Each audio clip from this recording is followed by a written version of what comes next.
I got ADHD, baby. I set my goals, not your expectations, baby. I need my tools and a brain vacation, baby. Neurodivergent flow, no limitation, baby.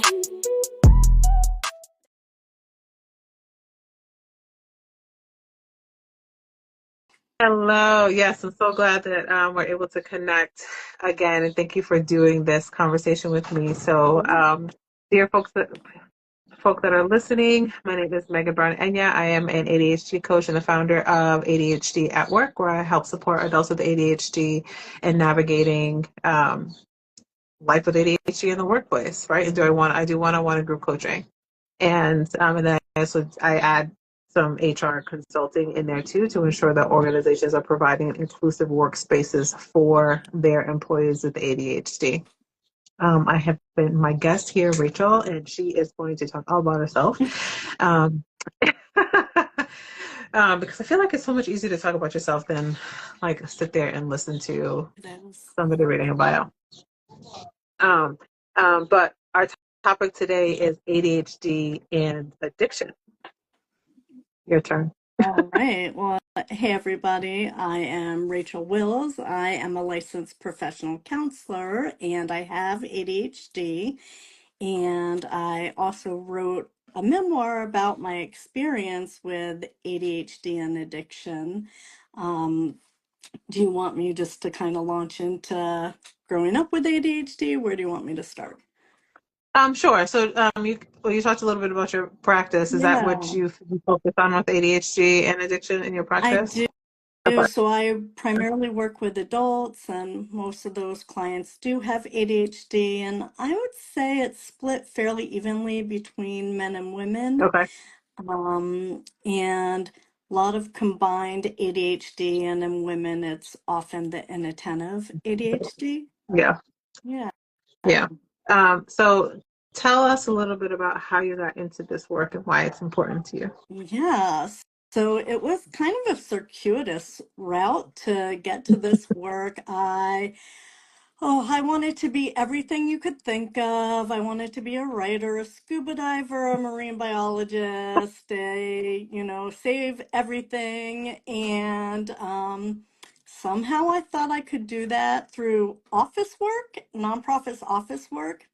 No, I was a barista, I was a Montessori school teacher, and that's sort of where my story started with ADHD. Mhm. And before I launch into it, please tell me, like, give me some kind of parameters time-wise, because as you know, with ADHD, time awareness, that can be difficult. I love that. We'll be chatting for an hour, Okay, so okay, uh, so I've got a little time. yeah, you still have some time. Yeah. Yeah. Yeah. Okay. So, yeah, I didn't know what I wanted to be when I grew up, like I said, and I did go to school. I went to college and grad school for environmental education and then environmental science. And by the time I graduated, things were somewhat like they are now. There was an economic slump, right? And my parents, well, this is how I got into grad school. My parents were like, you can't work, you're too young, you're too immature, go to grad school. No, don't want to, but my dad found an environmental science program. And so I literally lived on a school bus, traveling the country in a consensus Kind of cool. community, and I got my master's degree that way. So then when I was ready to work, I was 25 by the time I got out of school, and I didn't know what work meant. Yeah. And I thought I'd set the world on fire, saving spotted owls. And there's no money to be made, or at least, the way I was going about it, there wasn't any money to be made. I had already lived in community and I did not want to work for little pay, living with a bunch of people. And so Yeah. I felt kind of lost. And so I bounced around a little bit. And eventually I landed on I'm going to be a Montessori school teacher. And I went to a Montessori high school. I don't know if Okay. there are only a couple, and I Yeah, I to know of a lot. vary. I know Montessori elementary schools and early childhood, but I haven't Yeah. seen Montessori high schools that often. Yeah, there's only a But couple of them as far as I know, and at least at the time, I think there might have only been two when, when I went back in the Stone Age. But when I was teaching school, I was teaching first through third grade, and I was put in a bilingual English-Spanish classroom. I am not fluent in Spanish. I knew enough to tell the kids basic instructions, and I was so overwhelmed. I couldn't communicate with parents, and I couldn't figure out why I couldn't go home when all the other teachers went home. And I thought school, easy. You work yeah, until 2, you go home, you have summers off. no, educational system has a lot of work to No. do. There's a couple Yeah, of things. Can I just point out a couple of things that yeah, as you absolutely. were talking? So one thing, just for those that are listening and those that are watching the replay, just to normalize, like this is a common experience with a lot of those with ADHD, right? It's like jumping around, trying to figure out what's going to work, and then recognizing when something isn't going to work, and then moving on to the other thing. And then, side note, fun fact: a lot of people that kind of grew up in the I want to say 70s and 80s when the Anne Frank like binders came out. A lot of people Yes. I read this article about like how everybody in that generation wanted to be marine biologists at one point because of the Anne Frank Yeah. binders. That and Jacques Yeah, Cousteau, like that was it, right? Madeleine L'Engle, she was big at the time, right? And I loved all of being a that. marine biologist was on Yeah, my list too. it's so funny. Yeah. And it ties into like the ADHD stuff, right? Because once I did get into school, there was no way I couldn't handle the math. And I didn't even know that I had ADHD yet. I knew I had a learning Mhm. disability, what I now know as dyscalculia and dysgraphia. But when I was growing up, ADHD was minimal brain dysfunction, and that's Mhm. such an awful term. So I had no clue that I had ADHD, and I was teaching, like I said, as a Montessori school teacher, and I just couldn't get stuff together. I was also really shy, so my bright idea was I was going to go sing karaoke to get over my shyness. And wouldn't you know, you go to karaoke, you drink, and I began drinking really to cope with my insecurity and my shame, honestly, about not being able to get my kids to listen to me, not being able to figure out teaching. And so I went to get tested to see, like, hey, what's going on? Are my learning disabilities worse? What happened? And the person that assessed me said, I am not an expert, but I'm 99.9% sure that you have ADHD. And, explosion, like, there is a name for this. Mhm. Yeah. Yeah. Yeah. And so you briefly mentioned addiction to alcohol. So is that how you Yeah. were connected to the ADHD and Yeah. addiction? Yeah, I started drinking to cope. I started drinking to go to bed at night because my mind was always going. I could never turn it off. I'm prone to nightmares. I think, a lot of individuals with ADHD are, in my experience and working with clients. And I would just drink because I didn't understand why adulting was awful. It was nothing like what I thought it would be as a kid. And everyone kept telling me I had it made, and I didn't have it figured out. I didn't have it made. So I would drink at and over people. I would also smoke marijuana. That really was, I kind of preferred that, but I got into, most people drink, right? And now, Mm. in many places, marijuana is legal, but when I was in my mid 20s, late 20s, it wasn't legal. And definitely in the DC areas, like everybody drinks. That's how you Yeah. socialize, or at least back then. It's a part of I mean, not even that now. It's a part of Yeah, the DC, I would argue that it's a part of the DC culture, like going to brunch and having bottomless right. drinks um, and it doesn't help if you're struggling with an addiction Yeah. when the culture invites you to obsessively like use alcohol, eating, like if you have any, I think on another live we talked about eating disorders too, or Yeah, disordered eating, and so just being addicted to food and using food or alcohol or drugs as a coping mechanism. Um, absolutely. and it's harder to manage that when you're living in an environment that advertises it 24/7. Yeah, absolutely. And then unfortunately, I tried to get my ADHD under control once I knew a bit more, and I was on medication. And basically, I was allergic to a lot of the different ADHD medications. I found one that worked, and I went from a size 14 to a size 4. I was also boxing at the time, so I was constantly busy. I was unemployed. So if I was bored, I would take my meds, drink, smoke, and it resulted in me being psychotic and suicidal. And I think I think I had a sense that I was in trouble, but I didn't have the language at the time to really explain to my parents that I was in Mhm. trouble, and they had already helped me out so much. Um, so, they just thought I was partying, and I was in a really bad place. It took me a while to get myself to a healthier place.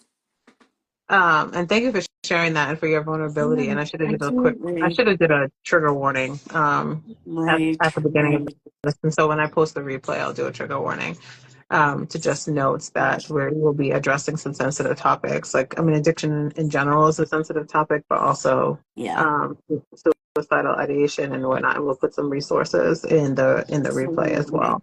And some other addiction resources, the eating disorders. We'll put those resources Yeah, in the show notes. right. Yeah. Um, and so, what would you say was the the most helpful strategy that you implemented managing your ADHD and Um, navigating healing from addiction? Yeah, honestly, my life changed so much when I got sober. Um, I I entered a 12-step type of recovery program. It's not for everyone, but I found for me it did wonders. Once I went off of all the ADHD medication. There are days, and I will answer your question directly. There are days that I wish I could take the ADHD medication because I have clients who take it and it helps them focus. It also helps with anxiety. For me, I'm just too sensitive to it, and I've tried plenty, but coffee helps me. It does help me focus. And also, the biggest thing was just meeting other individuals like myself.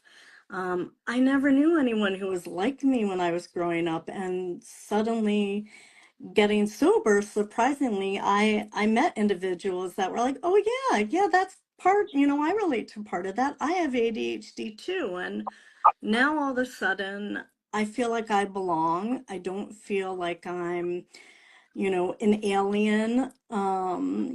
And I find out that people can relate to me, whereas before it was like, "Oh, you're not logical, you're not this, you're too much of this." I was just me. So I would say Yeah, for other people, I mean, I really had to work around my shame. And yeah, so, really addressing, having the space to address shame, um, and to embrace your assets, right? Like ADHD, I hear some people describe it as a superpower. I don't know if I would say it's a yeah. superpower. I know that's kind of controversial, right? Um, It is definitely a controversial topic. I feel yeah, like I have an opinion about it too, and so I can share my opinion about it if yeah, people are interested. yeah, definitely. Yeah, I don't know. I just think that there are so many wonderful things about ADHD. Mhm. You can put up, most people can think really quickly when there's a crisis situation. I had to do that last night. Someone was in crisis and I wasn't actually working. I was volunteering in an ADHD related capacity, but I recognized someone was struggling. And so, you just are able to put things in Yeah, motion. yeah. Um, I yeah, typically don't, and I know it is a very controversial topic. And for those that are listening, I would be interested to know like what you think about whether or not you think ADHD is a superpower or not. However, I personally choose to not use that language, and I choose to not use that language because I think it still places judgment on people's strengths and weaker executive functions, right? And so I'm trying to use language to move away from judging ourselves from one person being better than the other person based on how their brain functions, right? Like everybody just has gifts and everybody right, needs supports in certain areas, right? And one person's supports or strengths aren't better than another person's supports and strengths. And so for me, categorizing something as a superpower yeah. isn't helpful because it just reiterates or just it I think it I, alienates us, right? I mean, we're people. yeah, and Um, it just I mean I feel like it supports this idea or this concept that one is better than the other, right? yeah, And so are there strengths? Yes. Are there things that we can do that other people can't? Sure, because things that other people can do that we can't or that we struggle with, right? And so is one better than the other? No.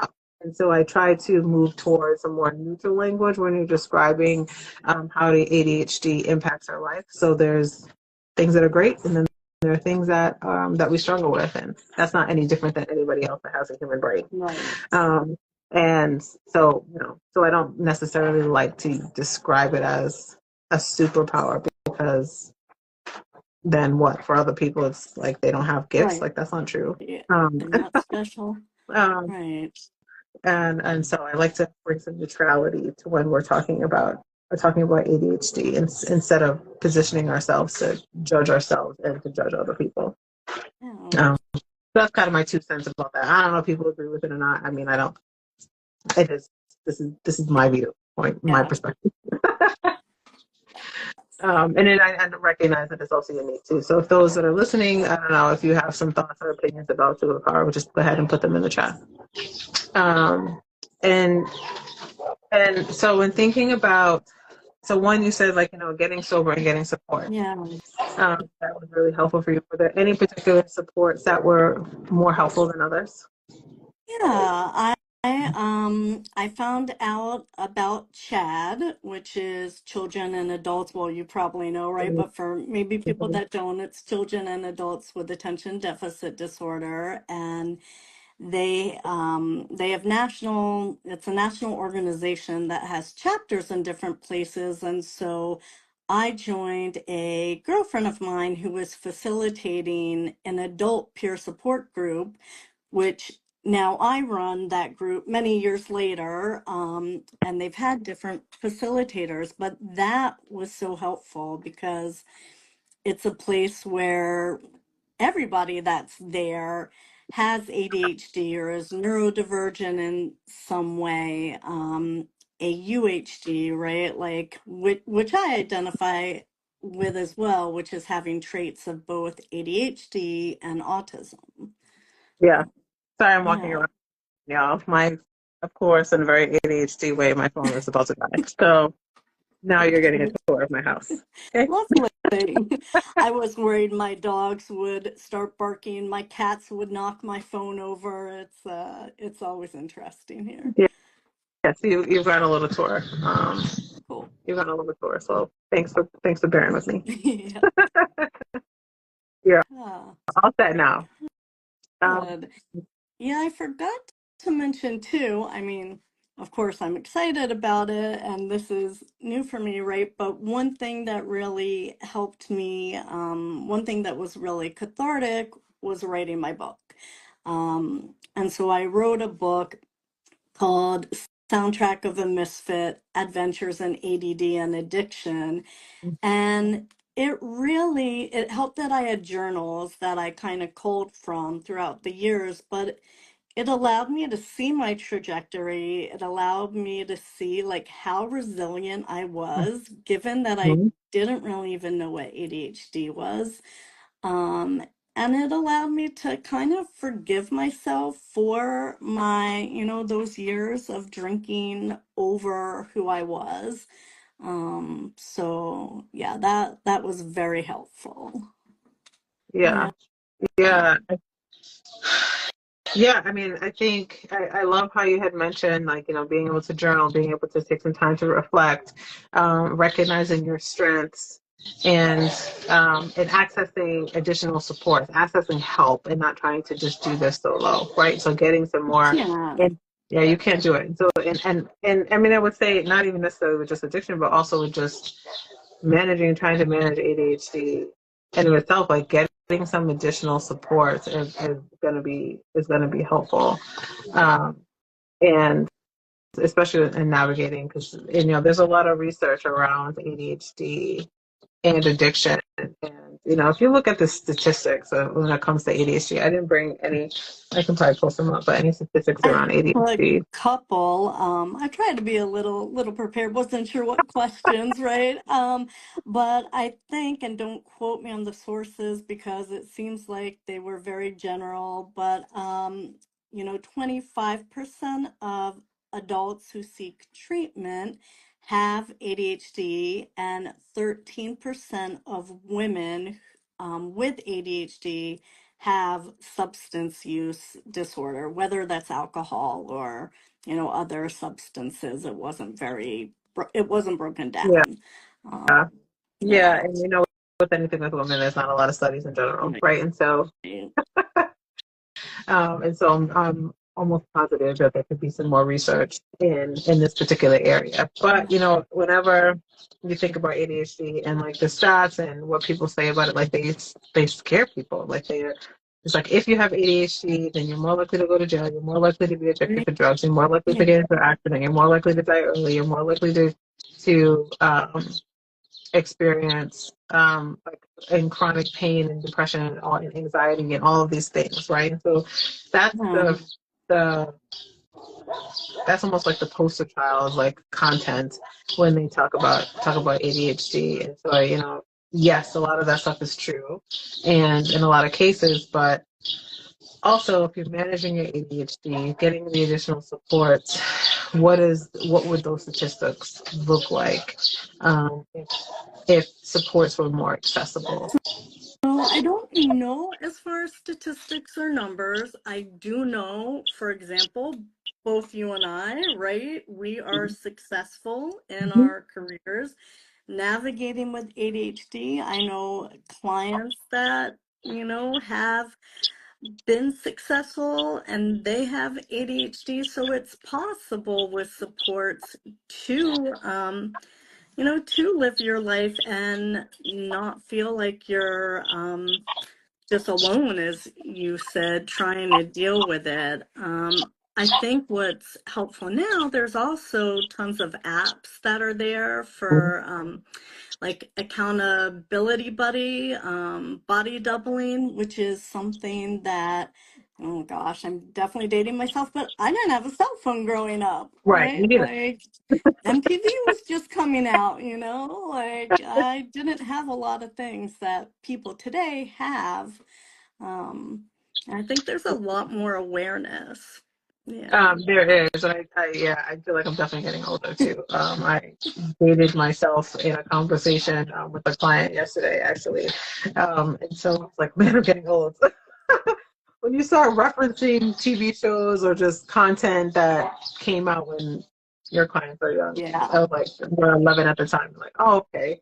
I I'm love like, oh wait, I am getting now older. my clients say, "Oh, I'm so relieved to find a therapist who's older." And I was like, "Yeah, no, that's okay. I can deal with that. I can deal with that. I've earned these grays, you Yeah. know." So But it's true. There are a lot more resources and supports that are available now than they were when we were younger, right? And I didn't yeah, get diagnosed until I was in my late 30s. right, And so navigating the higher ed, like undergrad and graduate school without a diagnosis, and then well, 10 years into my career, over 10 years into my career, without knowing that I had ADHD, wow, right? And so, and and you learn how to cope in different ways. And and especially when it comes to ADHD and addiction, like would I've been prone to it? Absolutely. If I were to say that, like absolutely. But because I grew up in an environment where addiction was a challenge, I knew from the beginning.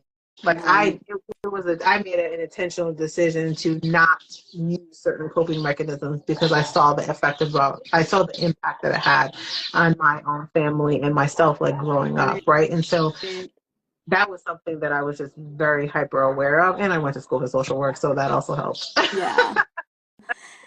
Yeah, I had went to school after, after everything. I see there's a comment, Lauren's 1122, Lauren F.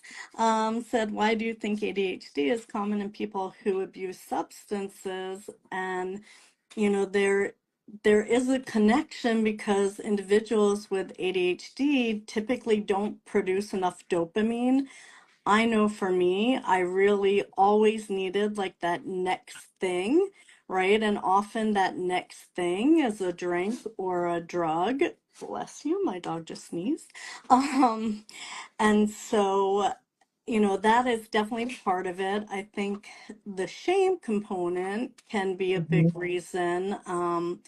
Particularly for the women that I know who have ADHD and also drink or used to drink, that, like me, they used to drink because they had, they had a lot of shame about things they did, whether they were under the influence and kept drinking and using over them, or just, there's so many random things that we do, right? I call Mhm. them, that's why I called my book Misadventures, because it's just different logic and time is either now or not now. I think you said that to me, this morning. Yeah.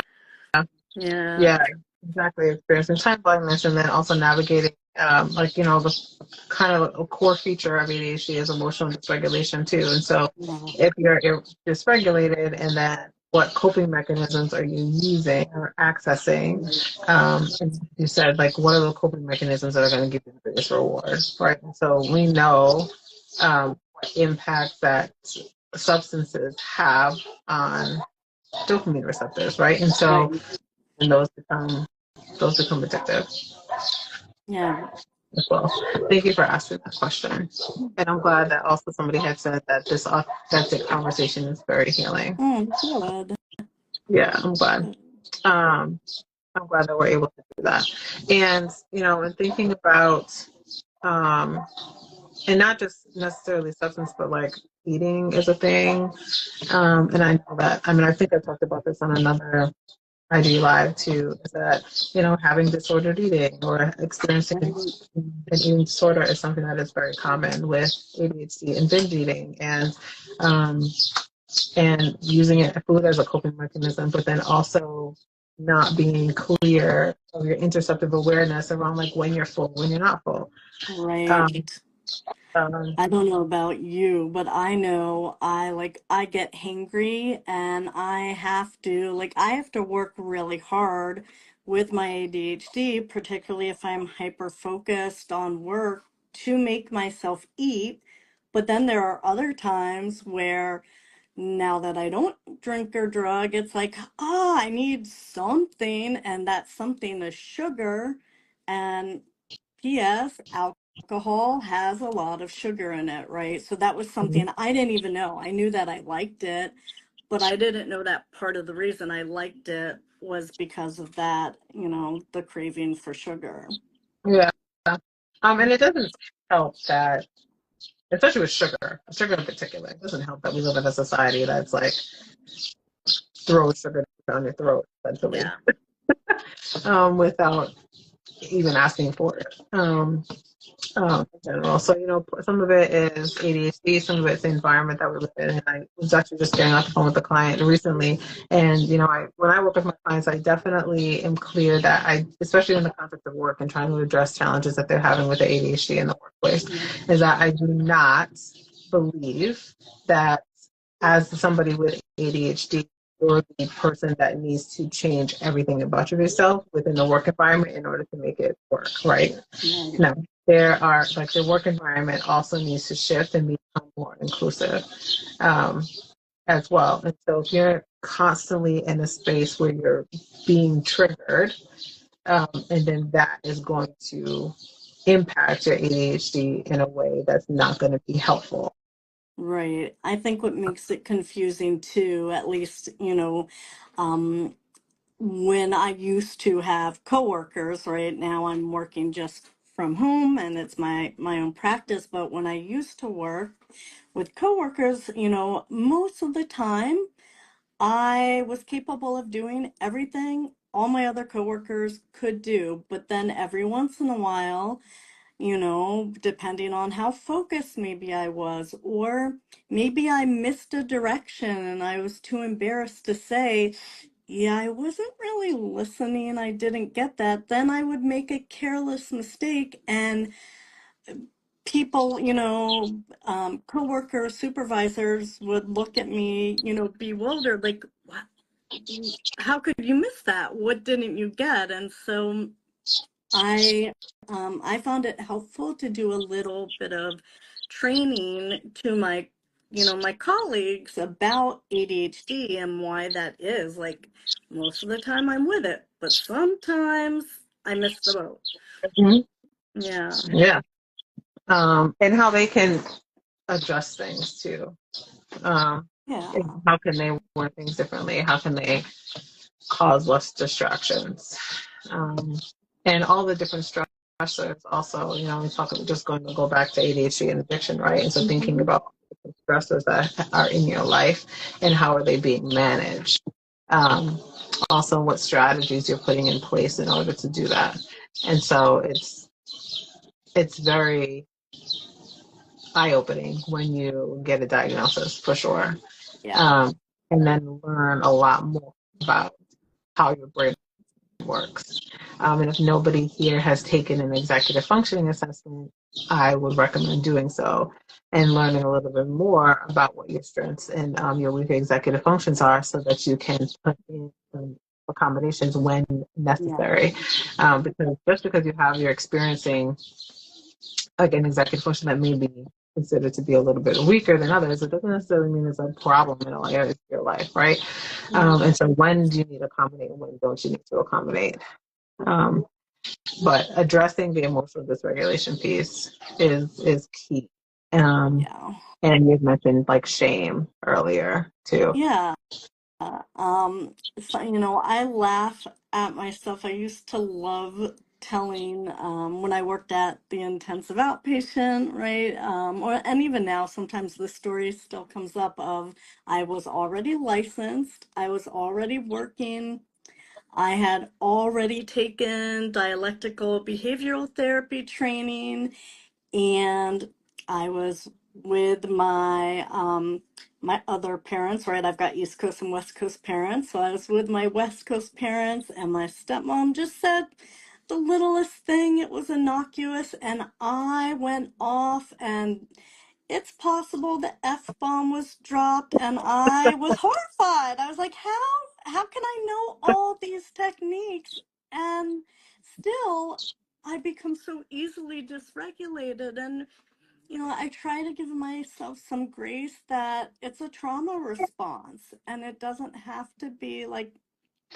capital T trauma, but all those little mistakes and all the judgment, that adds up. And so now what I find really helpful doesn't always work, but when I remember it, I ask like, there's an acronym, WAIT, why am I talking? Mm. or pause. So I try to picture, I like imagery, so, and I love animals, so I try to picture Mhm. like a dog paw, right? Instead of pause, you're pausing Oh, time, but sorry, yeah. little play on words there. There's one stop too. I always forget what it stands for, but let me look it up again. I use stop as well. Um, and it's stop. I think it. I'm having an ADHD brain I get fog it. moment. Um, but I'll look it up and I'll tell you what it is. Okay.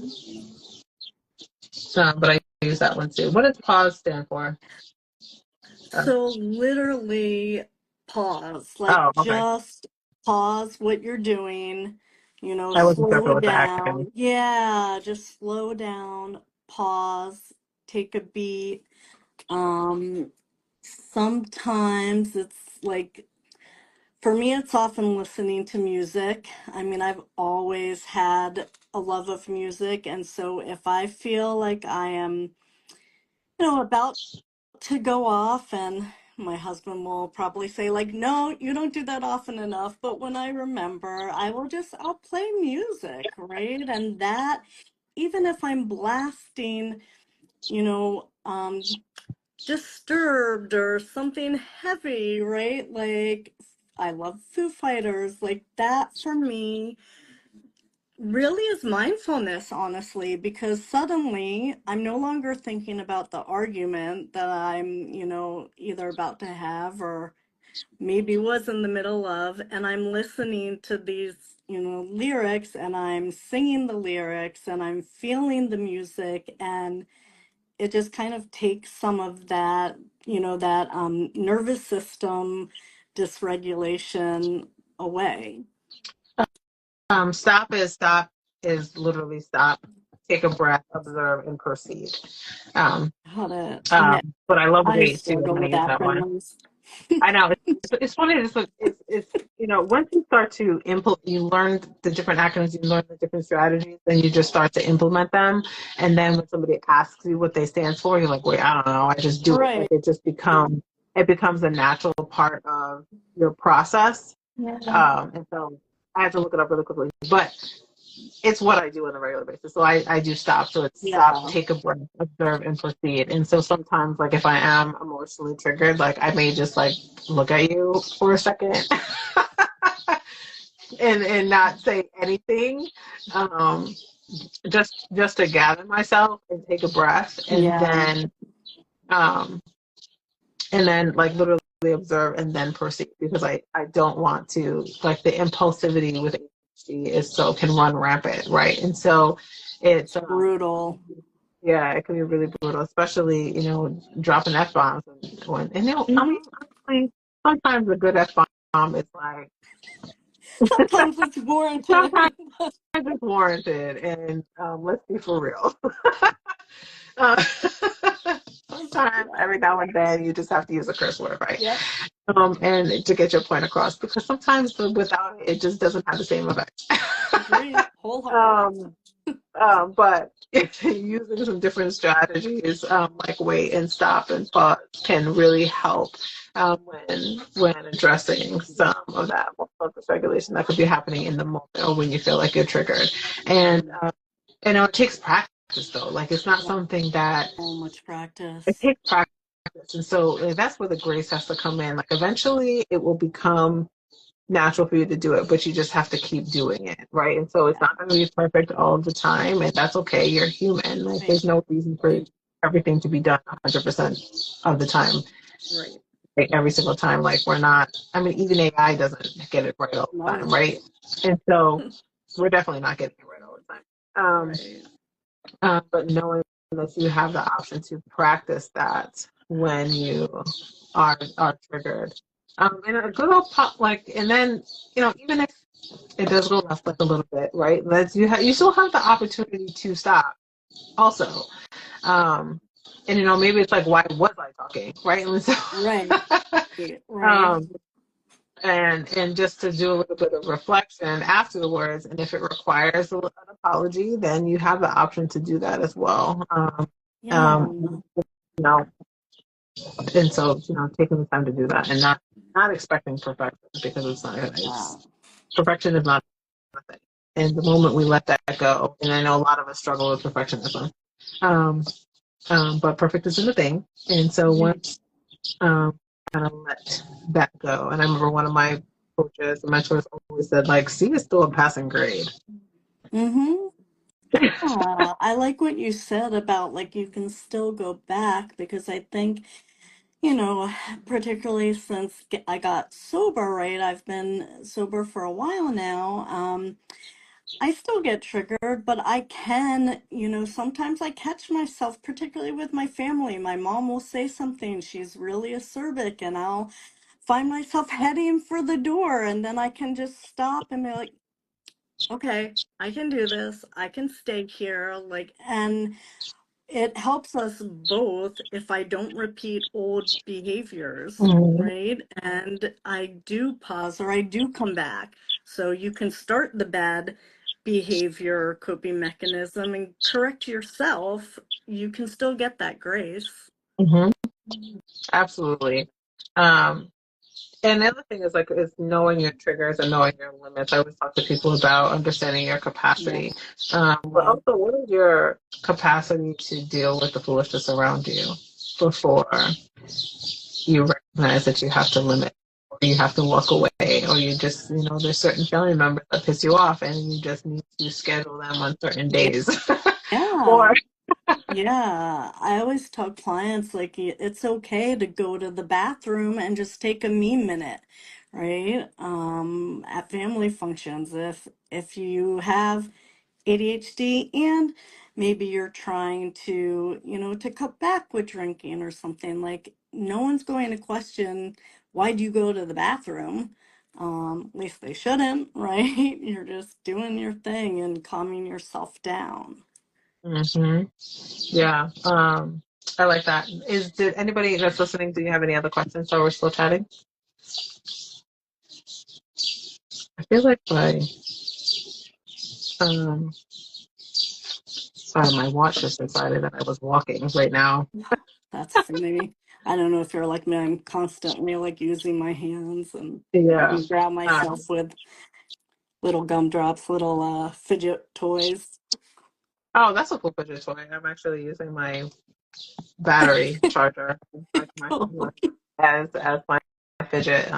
Let's normalize using fidgets Yeah. during meetings. Okay. Yeah. Um, and and normalize using strategies that work for you, even if other people don't understand them. So they have the option to learn just like you learn, right? And so if you Absolutely. know that there's something that works for you, that is healthy and is helping you get through and any challenges that you may be experiencing with ADHD, make note of that. And if it's something like, you don't necessarily have to explain it to everybody, but just Right. like, it's okay. Mm. Normalizing accessing support for your ADHD and implementing strategies that work for you that goes against the normal society's way of doing things. Mm-hmm. Yeah. I'm trying to think if there's anything that I do that like maybe other people don't do. I don't know how uncommon this is, but like for instance, I hum a lot, so I don't even notice it half the time. But sometimes, honestly, that can be a coping mechanism. I don't know what I'm going to say, um, and I'm just like do do do do do. I'm walking through my house. What did I come in here for? Like, okay, I came. What did I come in here for? And if I say that enough times, like eventually, my memory jogs and I'm able to say to myself out loud, right? I talk out loud a lot, but that is helpful. That's a coping technique. And some Mhm. people might think you're a little nutty, but so what? I don't mind being a little nutty or a little quirky. Right. Like that's me. I have to talk Um, to myself all the time in the car. um, I think I saw Gretchen had a Yeah. comment. Let's see. Have you noticed a difference in your ADHD since you've been sober? Meaning, did you get some clarity with sobriety about your ADHD? Hey, Gretchen, awesome question. And honestly, as far as the clarity, I think I knew about my ADHD. Um, but the clarity part just came for me knowing that I'm not alone, that there are other people that have ADHD, and that that's not a, like we talked about it before, that's not a bad thing. So I think before getting sober, I really did see myself as being, I don't know, just really different from other people. But when I got sober, I really didn't feel that way as often. Not that I don't ever feel that way. I don't know if that answered your question, but I think it's a good question, and feel free if you want to add on to Yeah. that. I mean, it sounds like what I'm hearing you say really is that you had some mindset shift. Yeah. Um, and so the way that you were thinking about things may have been different. And Hmm. so, when I think about emotional dysregulation, I usually put it in three different categories. And I don't know if everybody agrees with me about that, but this is what I do. And so I think about like the thought work and what are the thoughts that you're having that's impacting your actions. And is there some room to shift there? And then I think about it like, okay, everybody feels something. So then what strategies are you using in order to recognize what that emotion is and move through it a little bit faster so you can get back on track. And then I think about just the mind body work and really being able to get into your body and the somatic work when it comes to regulating your nervous system. And so I do it like when I think about my own journey as it relates to any like food challenges that I've had challenges that I've experienced. I think recognizing, like before a diagnosis and after diagnosis, I would say my relationship with food shifted, right? And that's because I had a Yeah. better understanding of what was going on, and that Right. it normalized. Like there was a reason why I was experiencing the thoughts that I were having. It wasn't random. Um, Right. and being able to have a clearer way to ask for help, because sometimes I feel like with ADHD and we struggle with asking for supports, right? But some of it Hmm. comes from not being able to articulate what it is that you actually need support with. Yeah. Um, um, That's huge. I think yeah, that's huge for me. Not it's that internal communication of like you need help, but maybe we lost your volume. some. Can everybody hear her? Oh, there you go. It's Oh, there you because go. I was using my hands and it said like Oh, something about hand gestures. I will hold my little gumdrop. that's Um, okay. so, oh shoot, and having an ADHD moment as we speak. So that thought went out of the way, but yeah, another Come back. another They question. will. They will come back. There was another question. Was there a specific capital S step in your recovery that uncovered a lot about your ADHD?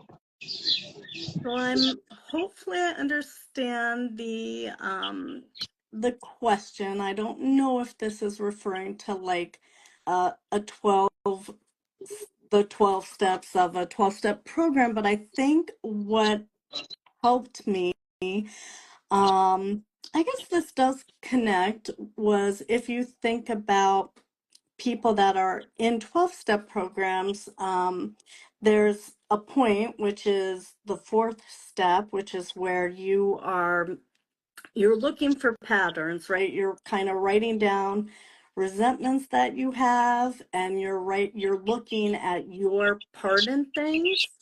And then that next step, and they're really connected, is you're sharing about your experiences with someone else. And I think when I did that, it was pointed out to me by a sponsor that I really trusted, that my role in large part because I have ADHD was that I was passive. Like I was just too fearful to really speak up because I didn't want to be corrected. I didn't want to be told I was wrong. Um, I didn't, like you were saying, I didn't know how to ask for what I wanted directly. Mhm. And I really used to people please a lot, and that has definitely changed for me. Which when I'm not worrying about doing that, I find that I am able to do what is good for me, in terms of my ADHD and coping, and it might not be what's good for other people. Yeah. Yeah. Um, I love that, and it's it's being able to focus on yourself and being able to gain some new language, and Right. that time that you were taking in order to bring some own awareness around what's going on with you, is so helpful. And then something else that you said in terms of like the people pleasing, but then also Mm-hmm. you didn't say this exactly, but it reminded me of this, ADHD and rejection, and the impact that rejection can have on ADHDers, and feeling that a little bit more deeply, Yeah. and putting putting in strategies to avoid being rejected, and the negative feelings that may come along with that can contribute to other challenges, right? And so, Absolutely. I um, mean, I drank over that a lot, right? The rejection, the fear of rejection, and particularly with social anxiety. And even though I no longer drink, like I tend to avoid large group situations because of my ADHD. I know that's not good for me. So I prefer meeting with people, one on one. Maybe it's two or three people, but I don't do large groups or noise. I don't like a lot of noise, and maybe that speaks a little bit more to some of the, when you're talking about somatic, it's like from the bottom up, right? That's the body. But yeah, I can't do noise or large groups. somebody asked about, is there an intersection of codependency and ADHD? Hmm. I know for me there was. I don't know that, that my story is everyone's story, but because there was not a lot known about ADHD when I was growing up, and I also had learning disabilities, my parents really did everything for me. They did homework both with me and sometimes for me, right? I, and also because I was also physically smaller than a lot of people and had the, undiagnosed ADHD, I wasn't allowed to do a lot of things, which then fostered dependence on other people. Um, and that's definitely something that I've had to work on in recovery. Yeah. Yeah. I don't know if I would put this in the codependence category, but something that you just said triggered me to think about my own story too, as it relates to the transition between high school to college. Phew. High school to college, and recognizing that, like, high school, there's a lot of supports that are available for students, and then there's this automatic expectation that now you're an adult, and so you're supposed to be able to do all of these things yourself when you may not necessarily have been taught the skills to do that. And when you have ADHD and nobody even knows that you have ADHD, like you don't even know what strategies that were being implemented that were working Mm, for you, that you now need to carry on when you get to a more independent life. And so yeah. it's like you're almost starting over. You're like, how come everything is collapsing? And it's like, oh, because these supports that you had in place were helping you manage your ADHD, but you didn't even know that that's what was going on. And so now none of that is there. So Right. now what? Right. I definitely experienced that. I spent all my time at the library because, no short-term memory. I could not cram for tests. Um, I I had teachers that were not supportive, even when I tried to advocate for myself or ask questions. I remember this so clearly. I had a statistics because I took sociology and environmental science. So I had a statistics course, and the professor gave this literal example, right? He said, if he was trying to explain if, therefore, it follows. And he said, if Jack goes up the hill, therefore Jill must follow statistically. And I raised my hand and he called on me and I was like, I'm sorry, but I don't understand. Why does she have to follow? Can't she speak up for herself? And he was like, Missy, if you want to dance around in my classroom, you go right ahead. But this is statistics and I don't like your attitude. Oh, oh And I man. was mortified. So I literally got up, did a spin, walked out of the class. I never went back. I dropped the class and that was that. I had to drop a couple classes. Yeah. Um, Yeah. um, yeah. Thank you. Thank you for sharing that. Yeah, my son, you're, you're reminding me of a lot of undergrad stories where I was on the struggle. I was struggling for real and was not accessing the supports that I needed. But that rejection that people experience with ADHD is so real. And it has a really big impact, especially if you then are challenged with some addictive behaviors afterwards and being able to take that time during your recovery process to Yeah. really be able to reflect. Um, this is such an important topic. So I know we've been on for about an hour, so I don't want to Yeah. necessarily take up your whole evening. But I really appreciate you coming on today and your Thank you for having vulnerability me on. It was fun.